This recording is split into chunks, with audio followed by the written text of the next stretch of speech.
Hi guys! Magandang gabi! Welcome back po dito sa Gandara Sir Channel for Showbiz Update.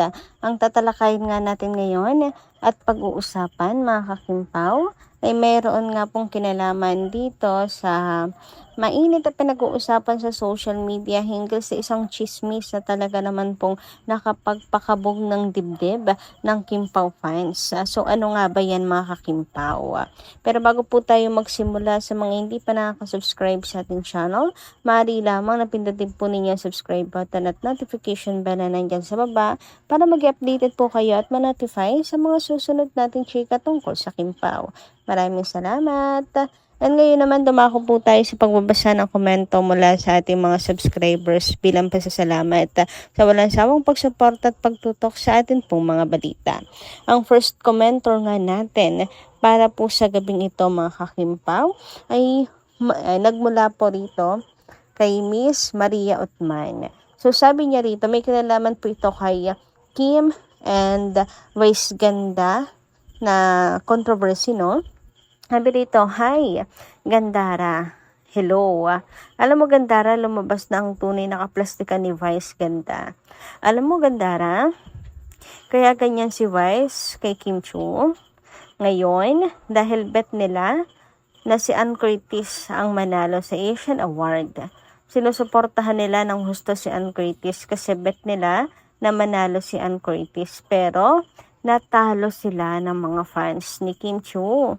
Kaya siguro gustong kumante ni Vice kaya tinawag niyang cheap ang mga fans ni Kim Chu at talagang sinasadya niyang hindi banggitin ang pangalan ni Kim Chu at napaghahalata talaga na sinadya niya para makaganti siya sa pagkatalo ni Ann Curtis. Alam mo, Vice, tinawag mong cheap ang mga fans ni Kim Chu.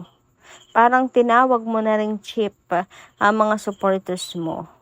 Alam mo, Vice, dapat isipin mo ang mga fans ang bumubuhay sa artista katulad mo. Wala ka sa kinakatayuan mo ngayon. Inaisa ka sa pinakamayamang artista sa showbiz industry. Pero mag-isip ka saan ang galing ang yaman mo ngayon. Di ba sa mga supporters, ang yabang-yabang mo? Sa ngayon, gusto mo tinitingala ng lahat. Kung marami lang, kung maaari lamang, sambahin ka na ng lahat. Para ikaw lang ang may karapatan magsabi kung ano ang gusto mong sabihin. Walang ko kontra sa'yo. Ganyan ang attitude mo ngayon. Pero malakas ang karma. Vice, lalo na sa mamaliit sa kapwa. Ipagdasal mo na hindi mangyari sa iyo yan. Ang yabang mo kasi. Bankable ka ng ABS-CBN. Tanong ko sa iyo, Vice, bakit ka kumikita? Bakit kumikita ang movie mo? Hindi ba dahil sa mga supporters? Alalahanin mo, may movie entry ka sa MMFF sa December. Alalahanin mo, nangangailangan ka ng supporters. Kung tawagin mong cheap, ang mga supporters ni Kim Chu, goodbye na lang sa'yo. Thank you so much sa comment, Miss Maria Otman. Pero ang masasabi ko dito, para lumalagpas na po tayo ng mga kakimpawa. Well, agree ako na parang masyado ng bossy si Vice and feeling niya, siya po ang laging tama. Alam niyo, parang hindi siya po pwedeng kantiin, hindi siya po pwedeng sagot-sagutin lang, mga kakimpaw. Hindi siya kailanman naging mali, parang ganun yung atake, mga kakimpaw. Pero, it doesn't mean, mga kakimpaw, na may kinalaman ito kay Ann. Unang-una, wala naman kasi tayong pruweba, mga kakimpaw, no? Kaya natatawag rin tayong toxic minsan, lumalagpas na tayo sa usapan. Sabi nga ni Kim Chu, let's spread love and love always lamang, mga kakimpaw. So, na-address naman na ito ni Kim Chu and na-address na rin natin kay Vice yung ating concern na bakit hindi niya nabanggit si Kimi. Nakakalungkot, nakakasad talaga yon mga kakimpaw. Bilang fan, talaga nasaktan din tayo na bakit parating si Kim ang hindi po nababangkit, hindi po napapasalamatan, na para bang anino lang siya sa showtime, hindi nakikita, hindi po, parang gano'n. Yung pakiramdam natin eh, 'di ba? Yung sa letter hindi siya kasama, tapos eto hindi rin siya kasama sa pinasalamatan ni Vice. Siguro nagkapatong-patong lang mga kakimpaw, kaya ganun yung naging pakiramdam natin. Hope na sana naintindihan na lang po yun ni Vice, no? Inintindi na lang sana niya na naging emotional ang fans. Pero hindi naman siya minaliit or something na sasabihin masama ang ugali ng mga fans na tinotolerate pa ni Kim. Wala namang ganun eh. Hindi naman niya, I mean, hindi pagiging masamang tao yung paglalabas ng saloobin, mga kakimpaw. Lumabis siya doon, pero sana wag rin po tayong lumabis. Ano po, kasi babalik at babalik po sa atin yan. Lalaki ng lalaki ang issue, si Kim po ang kawawa. Samantala, pag-usapan naman natin ang tungkol po sa pagsasalita ni Miss Christopher Min, mga kakimpaw, sa issue. So, isa rin po siya sa tinapik din ang tungkol dito, and may advice siya kay Vice Ganda. Yung wag masyado mapagmatas, dapat hindi ganon, mga kakimpaw, na para pang walang sino man ang maaring kumontra sa kanya. Wag ganon. Kasi pangbubuli na daw nga yung ginagawa nitong si Vice Ganda. So, isa po si Manay Christie sa pinagtanggol si Kim Chiu. At yun ang nakikita sa naging tingin niya sa trending topic na yan sa social media, mga kakimpao. Siguro napag-anuhan na rin nila yan, pag-usapan na. Kasi syempre sa showbiz, mabilis naman kumalat ang balita sa kanila, mga insiders, diba? Napagchichismisan na nila yan. And para kay Manay Christie, ang mali dito ay si Vice. Anyway, thank you so much sa pagtatanggol kay Chinita Princess. Marami pa rin nagmamahal kay Kim Chiu, no, mga kakimpaw. Ayan, even meron din po mga casual netizens na nakikita nila ang mali rito ay masyadong pinalaki ni Vice kahit hindi naman maaring palakihin. O pwede namang wag nang palakihin, mga kakimpaw. Sunod-sunod pa kasi yung kanyang mga tweets na parang hindi niya kaya na mayroon pong kumukontra sa kanya. Samantala, dumako naman po tayo dito sa chismis ni Christian Albert Gaza, mga kakimpaw, or Zian Gaza. Mas kilala po siyang Zian Gaza, mga kakimpaw. And alam niyo naman, puro chismis ang alam din ng taong to, mga kakimpaw. And isa po sa naging breaking news niya sa social media. Post niya po, mga kakimpaw, itungkol sa issue ni Vice at ni Kim Chiu. Sabi niya sa kanyang post, Vice Ganda at Kim Chiu magkaaway, nagpapatutsadahan.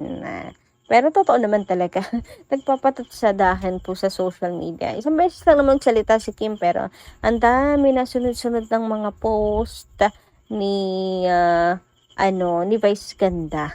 So, meron siyang kausap dito, mga kakimpaw.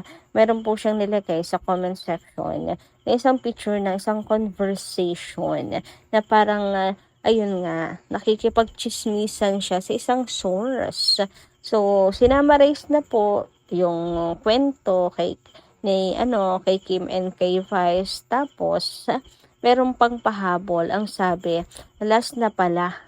May nabasa akong comment, baka daw next time, hindi na din makapag-guest si Kim Chiu. Kasi si Vice Ganda din daw ang reason bakit hindi na nakapag-guest si Shubi sa Showtime. Diba, si Shubi at saka si Vice po ay okay naman. Kasi diba may movie sila noon. Tapos, may mga interview sila. Ewan ko kung part lang yun ng promo na okay sila, pero hindi pala. Pero may ganun na parang nilinaw nila sa publiko na okay na sila ni Vice. Pero hindi na kailanman tungtong si Shubi sa diba, sa Showtime. What if ganito rin ang mangyari kay Kim Chu. Pinapalabas ni Vice na okay sila, na hindi sila magkaaway. Pero what if hindi na rin nga makatungtong si Kim sa Showtime, mga kakimpaw? Alam niyo, nakakasad na pang araw-araw stress reliever sana nila ang Showtime because of Kim.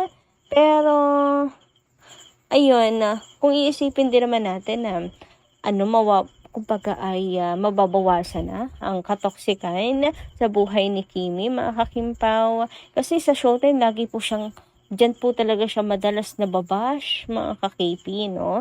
Kapag araw-araw ka talagang exposed, parang jowa lang yan eh. Kapag araw-araw kayo magkausap, ay lagi kayo nag-aaway. Pero pag hindi naman, okay naman kayo. Parang ganun, pag masyado ka exposed na social media sa showbiz, ang dami ng toxic, ang dami ng, mas naharap ka sa sa pangbabash, ganun. Kasi nagiging open book ka na. So, kung yun naman ang iisipin natin na mababawasan, di ba? Ayan, mga issues ni Chinita Princess, ang stress ni Kimi, mabuti na rin nga kung hindi na rin siya makapasok ng Showtime, mga kakimpaw. Hindi rin naman mababakante si Kim kung sakali, kasi naman mga projects naman ang lumalapit po sa kanya. Mga offers, endorsement, series, movies, mga kakimpaw. Hindi naman siya mababakante. Kaya tayo ay meron pa rin mga ayuda, mga kakimpaw. Wala na nga lang sa Showtime kung sakali. Pero sana naman ay hindi. Kasi alam ko si Kim, hindi rin po kaya na. Hindi rin po mapapakali, di ba? Samantala, sabi naman dito, akala ko tapos na to. So, you tagged her on 2 of your 3 reposts. All the wheels calling her finds toxic, fantage, entitled, and cheap. Without tagging you, she addressed your reactions politely, describing the fines tweets as initial reaction coming from a place of love, support, and protection. She added that she's not tolerating it, but she suggests just to brush it off. Therefore, you tweeted to include this: I will not enable your toxic behavior just because I seek your support. And thank you, but not enable. You obviously shaded Kimi. You referred to her as a enabler. Hindi sa tinotolerate ko sila, pero sana hinayaan na natin to. Saying, brush it off, is like a healthy dismissal when dealing with minor or mild stressors. If only enabling when you're dismissing harmful behaviors such as personal attacks, including threats. Ayan, the 3 tweets you reposted, including words plastic and the favoritism. Did I miss anything here? O diba, sabi ko sa inyo yung tweet naman na yun. Actually, tama naman yung sinabi niya na dapat hindi tinotolerate yung ginagawang masama. Hindi naman po masama yung post ng fan, diba? Wala naman tong pang personal attack, mga kakimpaw, ganyan. Naglabas lang talaga ng saloobin. So, therefore, malayo yung sagot nitong si Vice. Kaso, dahil sa sinabi niya na yun, nagmumukha nga si Kimi na na enabler, mga kakimpaw. So, ang labas, siya yung tama. Parang alam niya, ang bilis niyang pagpilingin guilty ka kahit hindi naman. Parang gaslighter ba? Parang ganun. Parang ikaw pa yung mali. Ang lakas mag-ship ng ganun ni Vice na parang siya yung tama sa huli. So kayo guys, anong inyong say naman patungkol dito? Pa-comment ka lang sa baba. Hanggang dito lang muna ating update.